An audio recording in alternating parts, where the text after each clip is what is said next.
Assalamualaikum warahmatullahi wabarakatuh. Perkenalkan, nama saya Ahmad Faza dengan NIM 205097425 dari kelas PTIA 2020. Di sini saya akan menjelaskan tentang standarisasi jaringan komputer. Standarisasi ini adalah sebuah aturan main atau protokol yang digunakan agar semua hal atau pekerjaan dapat berjalan dengan baik. Standarisasi jaringan komputer dibagi menjadi dua, yaitu OSI model dan TCP/IP model. OSI layer adalah sebuah konsep yang memungkinkan pertukaran informasi terjadi antara berbagai jenis sistem komunikasi komputer dengan menggunakan protokol standar, yaitu TCP/IP. Fungsi OSI layer sendiri sebenarnya ditujukan agar produsen komputer serta pengembang jaringan dan perangkat lunak dapat membuat produk yang bisa saling terhubung tanpa memaksa pengguna melakukan usaha lebih. Sedangkan TCP/IP adalah suatu standar komunikasi yang dapat digunakan untuk bertukar data antar komputer oleh suatu komunitas yang tergabung melalui jaringan internet.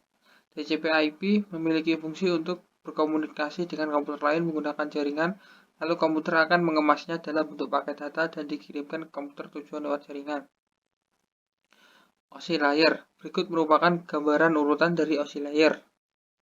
Yang pertama ada physical, kedua ada data link, ketiga ada network, keempat ada transport layer, lima ada session layer, 6 presentation, dan yang terakhir ada application layer. Pertama, physical layer. Lapisan ini merupakan lapisan paling dasar dari ketujuh layer OSI, bertanggung jawab mentransmisikan data dalam bentuk bit stream. Physical layer mencakup segala peranti pertukaran informasi yang dimiliki oleh dua perangkat yang melakukan, termasuk kabel dan tombol-tombol. Yang kedua, data link layer merupakan pemberi jalur komunikasi di dalam jaringan yang sama. Tugasnya hampir sama dengan network layer dan transport layer, hanya saja internal dalam satu jaringan. Ketiga, ada network layer, bertugas untuk memberikan jalur sebagai fasilitas bagi proses pertukaran informasi antara dua jaringan berbeda. Network layer mencari jalur komunikasi terbaik antar jaringan atau routing. Lapisan ini menyalurkan data kiriman dari perangkat sumber dengan cara membaginya dalam paket-paket kecil lalu menyusunnya kembali ketika telah sampai pada perangkat penerima. Keempat, ada transport layer. Lapisan ini berperan sebagai penanggung jawab kiriman pesan antar dua perangkat. Kelima, ada session layer. Lapisan ini bertanggung jawab untuk membuka jaringan dalam durasi waktu yang cukup agar pertukaran data berjalan dengan baik. Keenam, presentation layer. Presentation layer bertanggung jawab untuk mempersiapkan data agar bisa digunakan dengan program tertentu. Yang ketujuh, ada application layer. Application layer adalah penghubung antara perangkat dan sistem komunikasi, karena ini merupakan layer terakhir. Berikut merupakan gambaran cara kerja OSI layer dari mengirim data dari application ke presentation, session, transport, network, data link, physical, dan seterusnya. TCP/IP. TCP/IP adalah standar komunikasi data yang digunakan oleh komunitas internet dalam proses tukar-menukar data dari satu komputer ke komputer lain di dalam jaringan internet. Protokol ini tidaklah dapat berdiri sendiri karena memang protokol ini merupakan kumpulan protokol atau protokol suite.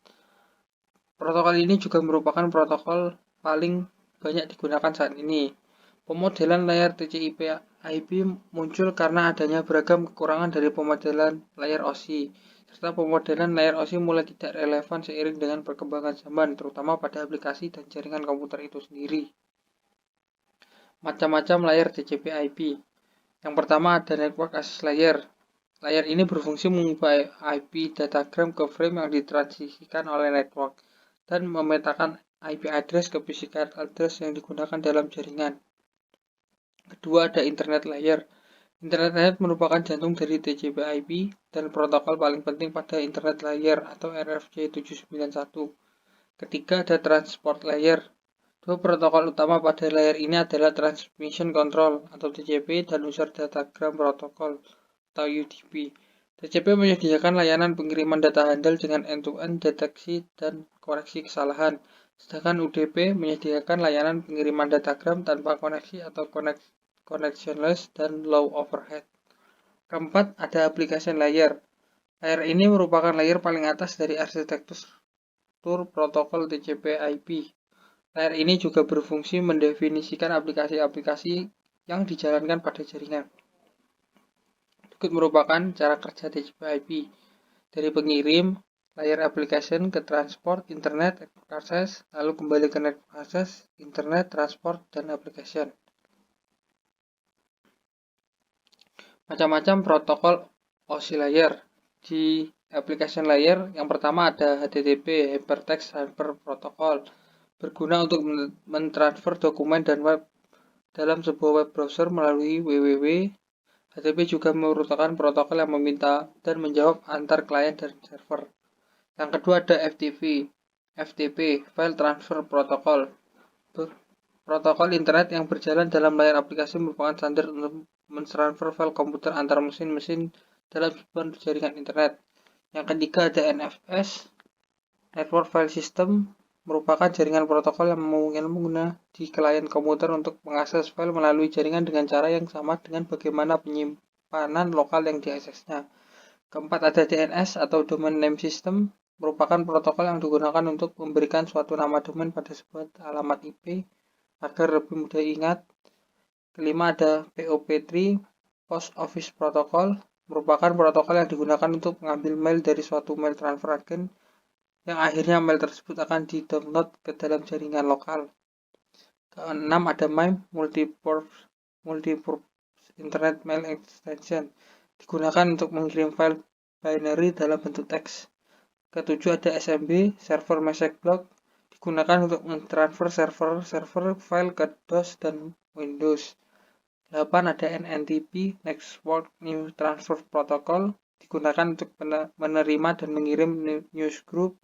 Ke-9 ada DHCP, Dynamic Configuration Protocol, untuk memberikan nomor IP kepada komputer yang memintanya secara otomatis.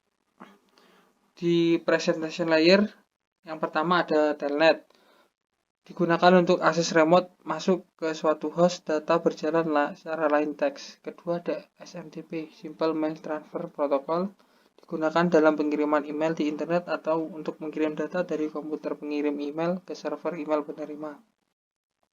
Ketiga ada SNMP, Simple Network Management Protocol, digunakan dalam suatu manajemen jaringan. Di session layer, yang pertama ada NetBIOS, berfungsi sebagai penyiaran pesan, maksudnya memungkinkan user mengirim pesan tunggal secara serempak ke komputer lain yang terkoneksi. Kedua ada NetBIOS atau NetBIOS Extend User Interface, berfungsi sebagai sama dengan NetBIOS, hanya sedikit dikembangkan lagi dengan menambahkan fungsi yang memungkinkan bekerja dengan beragam perangkat keras dan perangkat lunak. Ketiga ada ADSP atau Apple Talk Data Stream Protocol, berfungsi protokol ini memantau aliran data di antara dua komputer dan untuk memeriksa aliran data tersebut tidak terputus. Keempat ada PAP, Printer Access Protocol, berfungsi printer PostScript untuk akses pada jaringan Apple Talk dan untuk mengendalikan bagaimana pola komunikasi antar node. Yang kelima ada SPDU, Session Protocol Data Unit, berfungsi untuk mendukung hubungan antara dua session service user. Lalu di transport layer, yang pertama ada TCP, Protocol. Yang kedua ada protokol UDP, User Datagram Protocol, protokol connection dan protokol proses hanya menambahkan alamat port, checks, error control, dan panjang informasi yang di atasnya. Lalu di network layer, yang pertama ada IP, Internet Networking Protocol.